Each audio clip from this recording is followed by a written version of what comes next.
Hello मेरे प्यारे दोस्तों, मित्रों। मैं शंभू कुमार शर्मा और आपका अजन्मा एजुकेशनल एकेडमी में स्वागत है। और जैसा कि हम लोग पिछले 25 क्वेश्चंस कर चुके हैं, परीक्षा 1992 में से। ये 38वीं परीक्षा जो बीपीएससी की हुई थी उसमें से। तो अब हम लोग नेक्स्ट 25 क्वेश्चंस करेंगे। नेक्स्ट 25 क्वेश्चन हम लोग डिस्कस करेंगे।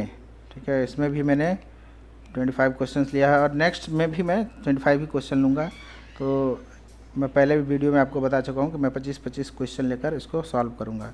आप लोग इसको गौर से जस्ट एक बार आपको देखना है, ज़्यादा पढ़ने का ज़रूरत नहीं है। मैंने सारा एक्सप्लेनेशन इसमें कर दिया है। ठीक है, तो इसी के साथ हम लोग आगे बढ़ते हैं बिना समय गंवाए हुए। ठीक है, क्वेश्चन नंबर 26।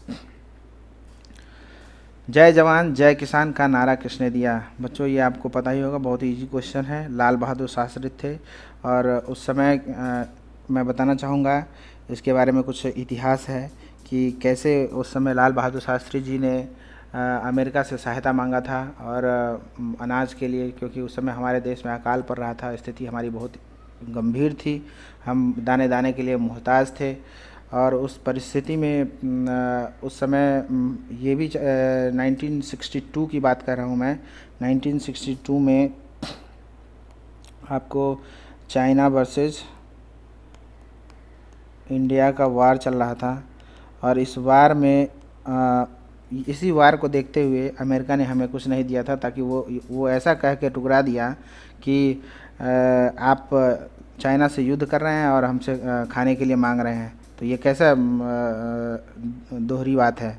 तो इसको लेकर उसने हमें मना कर दिया था। लेकिन वही हमारे लाल बहादुर शास्त्री ही जी थे, उन्होंने जय जवान और जय किसान का नारा दिया था। और उन्होंने बोला था कि सभी भारतीयों से आह्वान किया कि सारे भारतीय एक दिन सप्ताह में क्या करेंगे, उपवास रखेंगे। और उस स्थिति में सैनिकों को बहुत प्रोत्साहन देते हुए उन्होंने कहा था कि सैनिकों तुम आगे बढ़ो, हम तुम्हारे साथ हैं। और उस समय हमने बहुत अच्छी तरह से चीन से लड़ाई किया था। तो वे ये लाल बहादुर शास्त्री थे। ये इनका नाम अजर अमर है और आप लोग भी याद रखिए इसको। ठीक है, और इनको हम श्रद्धांजलि अर्पित करते हैं इनके चरणों में। ठीक है, चलिए इसी के साथ हम 27 नंबर क्वेश्चन पे चलते हैं। भारतीय संविधान भारत के राष्ट्रपति को अधिकार नहीं देता है। प्रधानमंत्री की नियुक्ति ये अधिकार देता है। रक्षा बलों का सर्वोच्च कमांडर होने का ये भी अधिकार है इसको। देश के किसी भाग में आपातकालीन स्थिति को लागू करने के अध्यादेश जो जारी करता है ये यही करता है। तो ये कर सकता है। ठीक है, और क्या नहीं कर सकता है ये? राज्यों के मुख्यमंत्री की नियुक्ति ये कौन करता है आपको पता होगा? गवर्नर, हमारा गवर्नर जो है, गवर्नर साहब करते हैं। ठीक है, जिसको हिंदी में राज्यपाल बोलते हैं।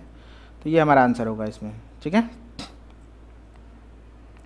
नेक्स्ट क्वेश्चन हम चलते हैं 28 नंबर क्वेश्चन।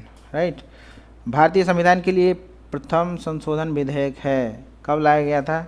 ये बच्चों 1951 में लाया गया था संशोधन हमारा। ठीक है, 1951 में लाया गया था, जिसको हम जिसे कॉन्स्टिट्यूशनल एक्ट 1951 के नाम से भी जानते हैं। ठीक है, संविधान के पहले संशोधन के तहत मौलिक अधिकारों में कुछ परिवर्तन किए गए थे, जैसे कि आप लोगों को पता होगा। इसमें हमको भाषण और अभिव्यक्ति की आज़ादी दी गई थी। और इसी तरह और भी आए थे, जैसे कि हमें समानता का अधिकार दिया गया था। और उस समय जमींदारी उन्मूलन हुआ था, जिसमें आप पढ़ेंगे कि केशवानंद भारती का केस आया था, जिसमें केशवानंद भारती जो थे उनके पास वो एक मठाधीश थे। तो उनके पास बहुत सारा ज़मीन था। तो केरल राज्य जो था उनका ज़मीन को क्या किया था, ख़त्म कर दिया था उसके स्वामित्व को।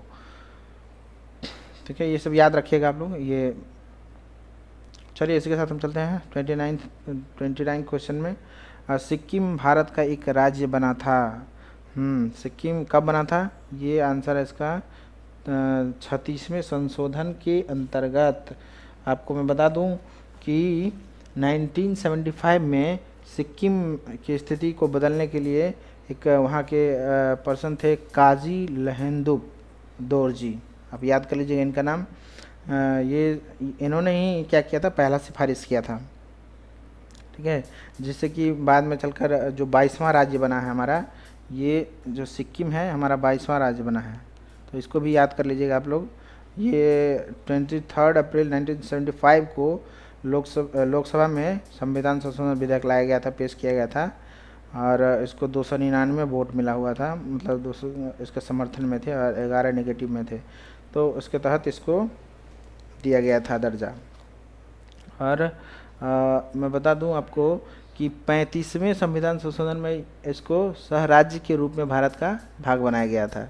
और 35 इसमें आपको आ सकता है 35वां संशोधन भी ऑप्शन में करके दे देगा, लेकिन वो उसका आंसर गलत हो जाएगा। इसका होगा क्या, 36वें संविधान में सिक्किम को पूर्ण राज्य का दर्जा मिला हुआ था। पूर्ण राज्य, ये पूछ सकता है आपको, पूर्ण राज्य का दर्जा मिला था कब? 36वें में। ये आंसर है इसका, ठीक है। इसका स्क्रीनशॉट भी ले सकते हैं आप लोग, वीडियो को देखते रहिए, नहीं तो दोबारा देख लीजिए, कोई चलेगा फिर भी। चलिए नेक्स्ट चलते हैं हम लोग क्वेश्चन नंबर 30 पे। भारत के सर्वोच्च न्यायालय की स्वीकृति क्षमता, सैंक्शन स्ट्रेंथ क्या थी? दोस्तों इसमें कोई आंसर नहीं है इसका, नॉन ऑफ दीज, इसमें दिया नहीं है, गलत ऑप्शन है इस समय का, ठीक है। लेकिन आपको ये तो क्वेश्चन पूछेगा नहीं, पूछेगा कि अब की स्थिति क्या है। अब की स्थिति जो है, आपको ये नोट डाउन कर सकते हैं आप लोग। हमारे पास एक CJI है, से चीफ जस्टिस ऑफ इंडिया, एक CJI है, और प्लस इसमें 30 अन्य न्यायाधीश हैं, हैं। अभी की स्थिति है, वर्तमान स्थिति, ठीक है। लेकिन मैं आपको बहुत एक चीज़ बताना चाहूँगा कि ये बहुत दुखद है कि आज हमारे पास इतने केसेज हैं, लगभग इतने केसेज हैं कि आपको बता दूं, यदि इसको ख़त्म करने का समय लिया जाए तो ये 400 वर्ष में ख़त्म होगा। इतने केसेस पेंडिंग हैं हमारे पास। तो भारत सरकार इस पर भी कदम उठाना चाह रही है कि हम ज़्यादा से ज़्यादा न्यायाधीशों की क्या करें, नियुक्ति करें, ठीक है। ये चीज़ याद रखिएगा आप लोग। यदि आप लोग को सेशन अच्छा लग रहा है तो आप लोग ज़रूर इसको शेयर और लाइक करिएगा, सब्सक्राइब भी करिएगा, ताकि जो आने वाले वीडियोस हैं हमारे वो आपको मिलता रहे, ठीक है। नेक्स्ट 31, भारत में पंचायती राज की अनुशंसा के लिए बनी समिति के अध्यक्ष थे। ये भी इम्पोर्टेंट क्वेश्चन है, बलवंत राय मेहता। इसका आंसर है ये नहीं थे, ये नहीं थे, ये नहीं थे, ठीक है। अब पंचायती राज का बात कर ले थोड़ा सा हम, कि ये जो 73 में अमेंडमेंट एक्ट, मतलब संशोधन बिल 1992, अमेंडमेंट एक्ट 1992 की बात है। मतलब इसमें पंचायती राज को लाया गया था शेड्यूल 11 में, शेड्यूल 11 में, ठीक है। इसको भी याद रखिएगा आप लोग को। और इसमें हम बता दो आपको 29 क्या थे, सब्जेक्ट्स थे इसके अंदर, ये भी पूछ लिया जा सकता है आपको। और इसमें जैसे कि ग्रामीण विद्युतीकरण, उसके बाद प्राइमरी हेल्थ केयर, ये सब सारा इसमें दिया गया था, ये 29 सब्जेक्ट्स में। तो उसको भी ध्यान में रखिएगा, ठीक है। चलिए नेक्स्ट क्वेश्चन 32, सरकार की पंचायती राज प्रणाली की प्रमुख विशेषताएं क्या है? सेम मैं आपको बता दिया कि इसका क्या है। इसमें सरकार की 3 श्रेणियां होती है, तीन श्रेणियां होती है। सही है। ठीक है। इसका लक्ष्य गांव और सामाजिक एवं आर्थिक न्याय प्रदान करना है, एकदम सही है। जिला परिषद में इसके सदस्य के रूप में कुछ सांसद होते हैं, ये भी सही है, होते हैं कुछ सांसद। और हाँ यही है, इसका मतलब ये तीनों हो गया, तो आपको ऑप्शन डी लगाना है। ठीक है।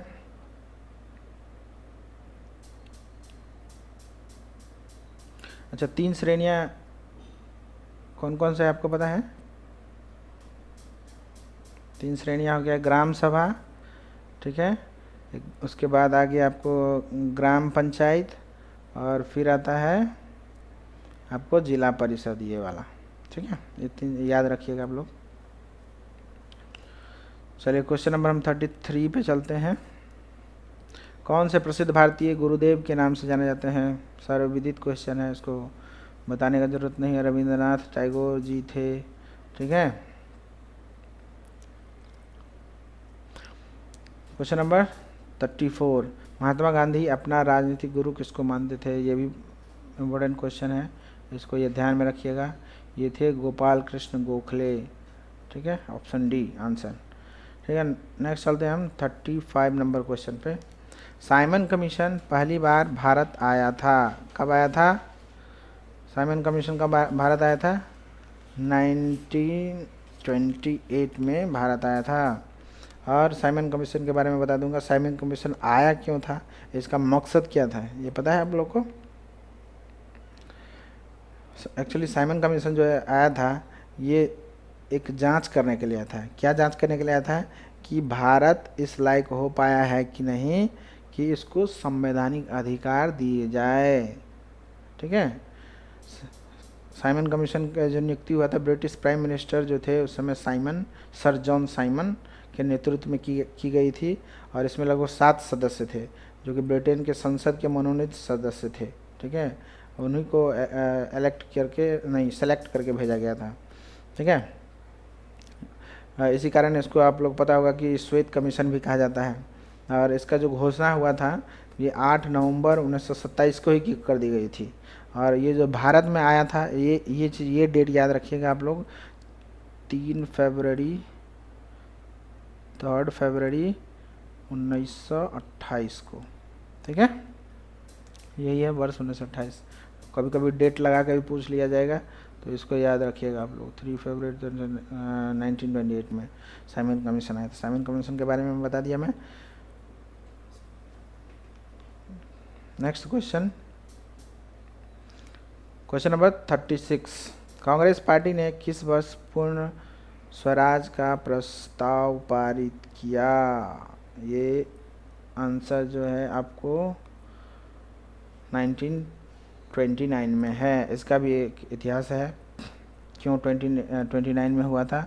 जब आपको पता होगा कि नेहरू रिपोर्ट जब भेजने वाले थे ब्रिटेन में, तो उस समय जब उन्होंने आखिरी सलाह मशवरा के लिए एक मीटिंग बुलाई थी, अधिवेशन बुलाया था, जिसमें जो हमारे प्रधानमंत्री थे कौन, जवाहरलाल नेहरू, उन्होंने राय मशवरा लिया था। और राय मशवरा लेने के बाद उसमें जो सुभाष चंद्र बोस थे, सुभाष चंद्र बोस ने उनका जो डेट रखा जा रहा था उसमें 1930 को रखा जा रहा था, लेकिन उन्हीं की सिफारिश पे कि ऐसा हम उतना समय नहीं दे सकते हैं जो अंग्रेज़ हैं उनको, और उन्होंने ही ये सिफारिश करके 1929 में करवाया गया था। ठीक है। और जो लाहौर में मध्य रात्रि तक इसका इंतज़ार किया गया था, फिर पूर्ण स्वराज का झंडा फहराया गया था। ये बहुत ही इंपॉर्टेंट क्वेश्चन है, आप इसको ज़रूर से ज़रूर याद करके रखिएगा। ठीक है, मैं थोड़ा से आपको शॉर्टकट में बताता जा रहा हूँ इतिहास इसका, इसको समझने का प्रयास कीजिएगा। चलिए नेक्स्ट क्वेश्चन चलते हैं। क्वेश्चन नंबर 37, वर्ष 1919 भारतीय इतिहास में समझ बहुत ही दर्दनाक, सबको पता है आंसर, बताने का कोई ज़रूरी नहीं है। क्वेश्चन आंसर इसका है जालियांवाला बाग त्रासदी से, एक त्रासदी के रूप में घोषित किया गया। इसमें जनरल डायर जो थे उन्होंने क्या किया था, सभा के अंदर गोली चलाने का आदेश दे दिया था और सारे लोग वहाँ पर, एक कुआं था, हाँ मैं गया हुआ हूँ वहाँ पर, और उसका जो सीन है आज भी देखने में दिल पिघल जाएगा आपका। देखेंगे कि जो गोली का निशान है वो कैसे दीवारों पर लगा हुआ है, और वो कुआं है वहीं पर, उस कुएं में सभी लोग कूद गए गोली से बचने के लिए, और उसमें भी जाकर उसका जान गंवाना पड़ा। तो ये था इसका इतिहास, बहुत ही दर्दनाक था। इसको भी पढ़ लीजिएगा आप लोग, ठीक है। चलिए क्वेश्चन नंबर 38 पे हम लोग चलते हैं। वंदे मातरम गीत के रचनाकार कौन थे, ये भी सबको पता होगा, बंकिम बंकिम चंद्र चटर्जी थे, ठीक है। चलिए हम लोग चलते हैं क्वेश्चन नंबर 39 पे। पाकिस्तान का अलग राज्य आंदोलन का नेतृत्व किसने किया, ये कौन नहीं जानता। एक स्वार्थी व्यक्ति मोहम्मद अली जिन्ना, जिन्होंने प्रधानमंत्री बनने के चक्कर में क्या किया, देश का बंटवारा करा दिया, ठीक है। Answer D. चलिए क्वेश्चन नंबर 40, भारतीय राष्ट्रीय कांग्रेस की स्थापना कब हुई, ये भी बहुत अच्छा क्वेश्चन है, आपको ये याद कर लीजिएगा। 1885 ईस्वी में भारतीय राष्ट्रीय कांग्रेस का, इंडियन नेशनल कांग्रेस, जिसको इंडियन नेशनल कांग्रेस आईएनसी भी बोलते हैं, ठीक है।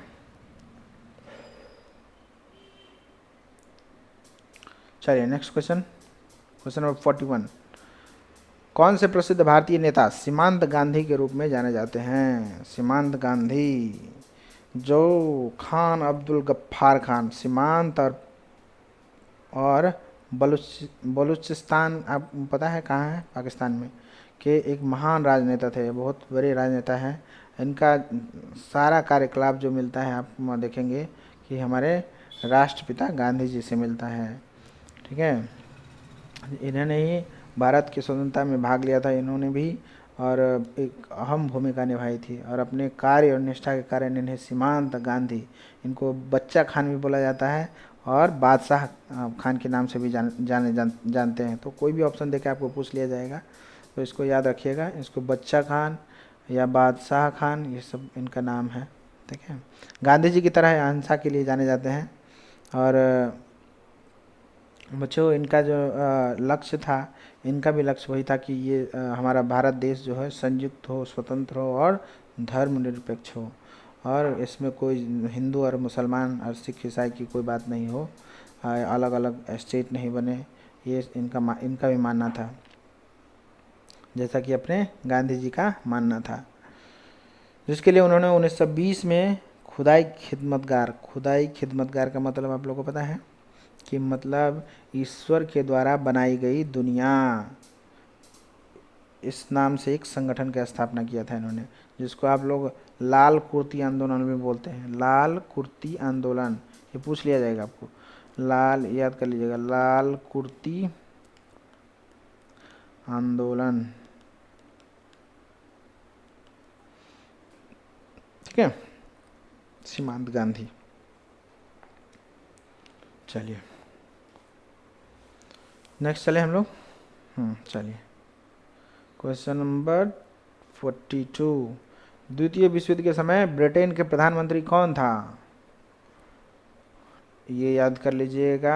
एडिशनल चीज़ मैं आपको बता दे रहा हूँ, ये है विंस्टन चर्चिल। आपको पूछा जाएगा कि द्वितीय विश्व युद्ध के समय जो ब्रिटेन की महारानी कौन थी, तब क्या बताइएगा आप लोग, तो इसका आंसर होगा एलिजाबेथ द्वितीय, याद कर लीजिएगा, एलिजाबेथ द्वितीय, सेकंड, ठीक है। चलिए क्वेश्चन नंबर 43 पे आते हैं हम लोग। सीन नदी किस नगर से होकर बहती है। सीन नगर जो है, अब ये है, इसका आंसर होगा पेरिस। सीन नदी के किनारे ही बसा एक शहर है, आपको मैं बता दूं, ये पेरिस जो है सीन नदी के किनारे ही बसा हुआ है। इसमें फ्रांस में, ये फ्रांस की बहने वाली एक नदी है, जिसका उद्गम डी जोन के उत्तर पश्चिम में कम्यून है, एक कम्यून पहाड़ी क्षेत्र है, वहीं से इसका उद्गम है। और इंग्लिश चैनल आप लोगों ने भूगोल में, ज्योग्राफी में पढ़ा है, इंग्लिश चैनल कहाँ है, वही उसी चैनल में जाके ये समाप्त हो जाती है सीन नदी। ये सोन नदी नहीं है, याद करिएगा, ऐसा नहीं कि दे दिए हैं बिहार का सोन नदी, ये सोन नदी नहीं है, ये सीन नदी है। ठीक है, बहुत लोग देख के भ्रमित हो जाएंगे कि भाई ये सोन नदी लंदन, ये क्या ऑप्शन दिया, सब गलत है। ऐसा नहीं है, ये सीन नदी है। राइट, चलिए नेक्स्ट क्वेश्चन हम लोग चलते हैं। 44 नंबर क्वेश्चन, गोबी मरुस्थल है, कहाँ पर है? ये है चीन में, मंगोलिया। कहाँ पर है? गोबी एक मंगोलियन शब्द है, आपको ये पता है, मंगोलियन शब्द है जिसका अर्थ होता है जल रहित स्थान। हाँ, आप लोग को एक पता है कि मरुस्थल जो है दो टाइप का होता है, मैं पहले भी बता चुका हूँ आप लोग को। मरुस्थल कितने टाइप का होता है? दो टाइप का। एक तो होता है आपको जो जहाँ बालू पाया जाता है, रेगिस्तान, ठीक है। और एक मरुस्थल ऐसा भी होता है जहाँ बर्फ ही बर्फ पाया जाता है, मतलब किसी भी कारण से वहाँ कोई उपजाऊ खेत नहीं हो, या उसको भी हम लोग मरुस्थल बोलते हैं। ठीक है, ये चीज़ आपको एक विस्तृत जानकारी मिली। और यह विश्व के स्थलों में से एक है, ठीक है। और यहाँ एक ठंडा रेगिस्तान, इसको बोलते हैं ठंडा रेगिस्तान, आप भी बोल सकते हैं इसको ठंडा रेगिस्तान, इसको ऐसा कह के बता सकते हैं। ठीक है, यहाँ का जो टेम्परेचर होता है 0 से -40 तक चला जाता है। और ये संसार का जो है 5वां बड़ा और एशिया का सबसे विशाल रेगिस्तान है। अच्छा, एडिशनल चीज़ आप लोग बताइए, कमेंट बॉक्स में लिखिएगा कि विश्व का सबसे बड़ा रेगिस्तान कौन सा है, बताइएगा कमेंट बॉक्स में। ठीक है,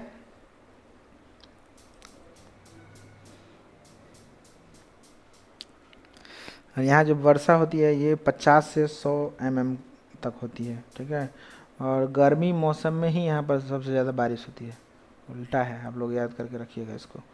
चलिए नेक्स्ट क्वेश्चन पे हम चलते हैं। 45 क्वेश्चन, स्वेज नहर जोड़ती है, स्वेज नहर को भी सभी लोग जानते हैं कि स्वेज नहर जो है लाल सागर और भूमध्य सागर को जोड़ने वाली एक नहर है, जो कि 1858 में एक फ्रांसीसी इंजीनियर, क्या नाम है आप लोग बता सकते हैं उसका? फर्डिनेंड, फर्डिनेंड याद रखिएगा, फर्डिनेंड की देखरेख में स्वेज नहर का निर्माण हुआ था। कब हुआ था?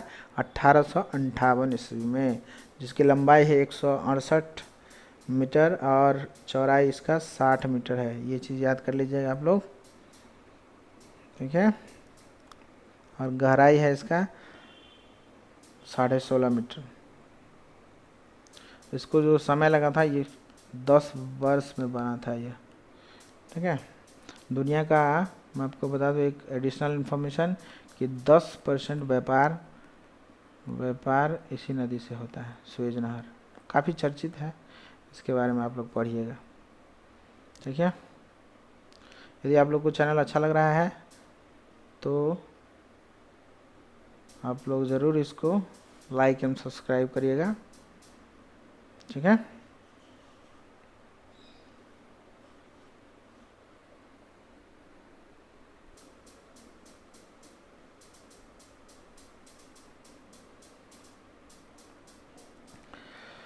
आइए तो हम लोग चलते हैं क्वेश्चन नंबर 46 पे। बिहार राज्य अवस्थित है निम्न देशांतरों के मध्य। एक चीज़ याद करके रखिएगा आप लोग कि इसमें आपको कुछ भी ऑप्शन दे सकता है। इसमें जो आंसर है आपका ये 84 से पूर्व से, ये देख रहे हैं 88 पूर्व तक है। ठीक है, लेकिन ये रेंज आप लोग याद कर लीजिए, कभी कभी इसमें डेविएशन हो जाता है। तो ये रेंज है आपको जो देशांतर का है, देशांतर, देशांतर का रेंज है 84 डिग्री, सॉरी एक मिनट याद रखिए,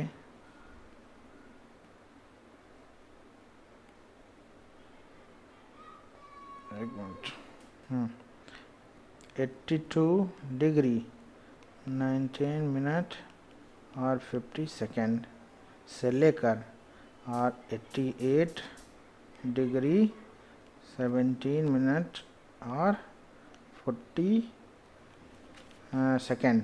ये इस बीच में जो भी आंसर दे आपको, तो देख रहे हैं आप लोग इसके अंदर ही आता है। 84 डिग्री पूर्व से 28 डिग्री पूर्व कुछ भी आया आप लोग आंसर मार के आ जाइएगा, ठीक होगा। ठीक है, इसका आंसर ये है।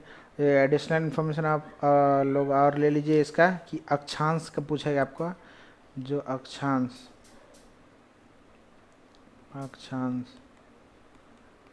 अक्षांश का पूछे, अरे वही लैटिट्यूड बोलते हैं इसको, लैटिट्यूड। इसको क्या बोलते हैं? लॉन्गिट्यूड। ठीक है, ये रेंज आप लोग लिख लीजिए। ये 24 डिग्री 20 मिनट, इसके बाद ये 10 सेकेंड टू 27 डिग्री होगा यहाँ। ठीक है, 31 मिनट और 15 सेकेंड। ये चीज़ याद रखिएगा, कभी कभी पूछ लिया जाता है, इम्पोर्टेंट क्वेश्चन है ये। इसके बीच जो भी आपको दिखे फटाफट आप लोग आंसर कर दीजिएगा। ठीक है, ऐसा मेरा विश्वास है। नेक्स्ट चलते हैं हम लोग क्वेश्चन नंबर 47 पे। बिहार में साक्षरता का स्तर लगभग है। बाबू, उस समय जो स्थिति थी साक्षरता का बिहार में 1992 में बहुत ही खराब स्थिति थी, और ये थी 38%। लेकिन अभी हमारा कुछ सुधार हुआ है, और सुधार करके आपको पूछ लिया जाए अभी कितना है तब, तो आप लोग अपडेट कर लीजिए। नाउ 63.82% हो चुका है हमारा।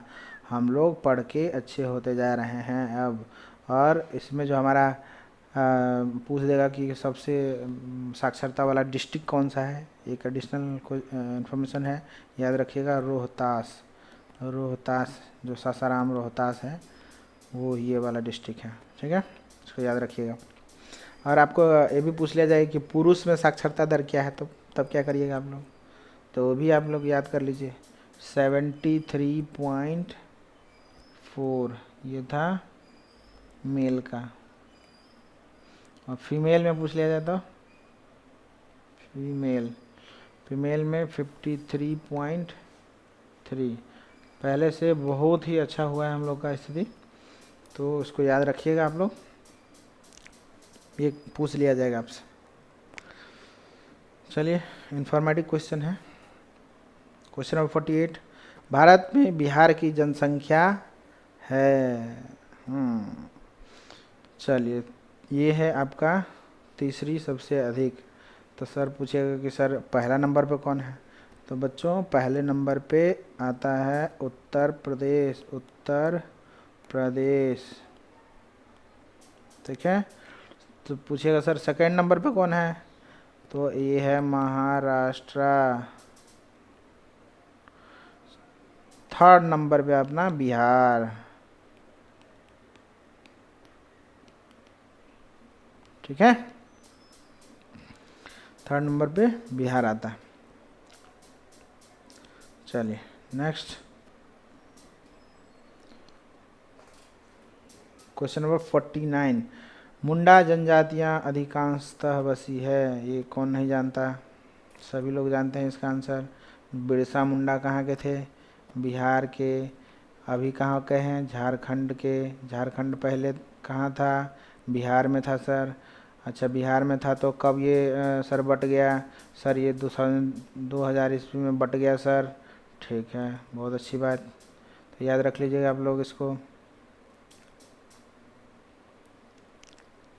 आंसर इसका डी होगा, बिहार में, जो कि झारखंड से अलग हुआ है। चलिए क्वेश्चन नंबर 50। निम्नलिखित भारतीय क्वेश्चन नंबर 50। निम्नलिखित भारतीय राज्य में लौह अयस्क उपलब्ध नहीं है।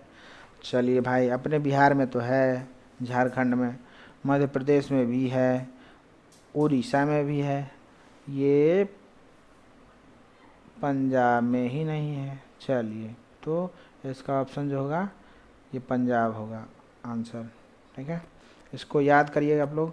बस आपको याद भी नहीं करना है, मैंने इतने अच्छे से एक्सप्लेन कर दिया है, आपको याद करने का ज़रूरी नहीं है, बस आप एक बार इसको वीडियो देख लीजिएगा, एक बार से नहीं हो तो दोबारा देख लीजिएगा। मेरा मानना है कि आपको दिक्कत नहीं होगा, ठीक है, क्योंकि मैंने कुछ क्लू दिया है इसके पीछे जो कि आपको याद करने में सहायता मिलेगा। ठीक है, ठीक है दोस्तों, यदि आपको ये सेशन अच्छा लगा तो आप लोग ज़रूर एंड ज़रूर क्या कीजिएगा, इसको लाइक कीजिएगा, शेयर कीजिएगा और सब्सक्राइब कीजिएगा। ठीक है, स्क्रीनशॉट ले सकते हैं आप लोग।